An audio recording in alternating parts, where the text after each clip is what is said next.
నా పేరు చలపతిరావు పగడాల. అది పగడాల. ఏంటి మీ గ్రామంలో అసలు తాగునీటి సమస్య ఏంటి? అసలు ఇవే లేవు కదా, బోర్లు కోసినా పడవు కదా. ఎందుకంటే నీళ్లు కటుకు చేతులు బోరు తుప్పు తినిపోయింది గవర్నమెంట్ వాళ్ళు ఎత్తేనే, లోన తినిపోయింది కదా. అంతేగాని దీని ప్రాబ్లం ఏం లేదు. మాకు నీళ్ళు లేవు ఇక్కడ. ఏ ఊరి నుంచి ఎత్తే పైపులో ఎత్తే అటు రావటం, కానీ ఇక్కడి నుంచి అయితే పనికిరాదు. నేను మా తాతలు ఎప్పుడు నాకు ఎప్పటి నుంచి లేవండి. తాగునీటి సమస్య ఎప్పటి నుంచి ఉంది?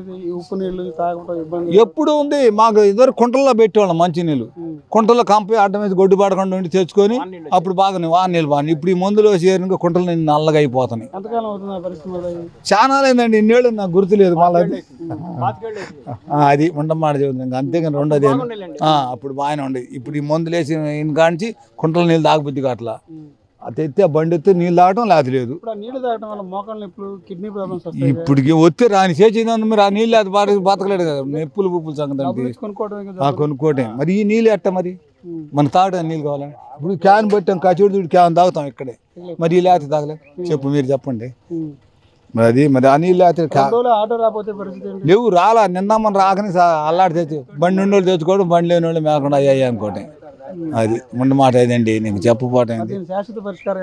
ఏమి నేనేం చెప్పేది మరి ఏ ప్రభుత్వం ఎవరైతే ఏం చేస్తానో తెలీదు. మరి ఆ ప్రభుత్వం అటు ఈ ప్రభుత్వం ఉంటుంది. ఎందుకు మన వాళ్ళు ఓటేసి అందుకు ఏ ప్రభుత్వం చెప్పాయి. ఎప్పుడు వచ్చినా కూడా చంద్రబాబు ఇప్పుడు కాదు మునుపు వచ్చినప్పుడు నీళ్ళు లేని ఏం చేస్తారు ఎవడైనా. ఎండచనలు పైప్ లైన్ ఎత్తే వేయటం లేదు. ఈ ఊరికైతే నీళ్ళు ఆడ పడొస్తావు. బోర్లు వచ్చిన తుప్పు తిన్నాయండి. గవర్నమెంట్ బోర్లు వేసారు ఆడాడ, వేసిన లోన్ తుప్పు తినిపోయింది. అది ఇగో అదే ఆ బండి తోలటమే క్యాన్ ప్రకారం. ఆ బండి పెరిగిద్ది తప్పదండి. మరి లేనప్పుడు ఏం చేయాలి మీరు చెప్పు. నీళ్ళు లేక జరగదు కదా. అది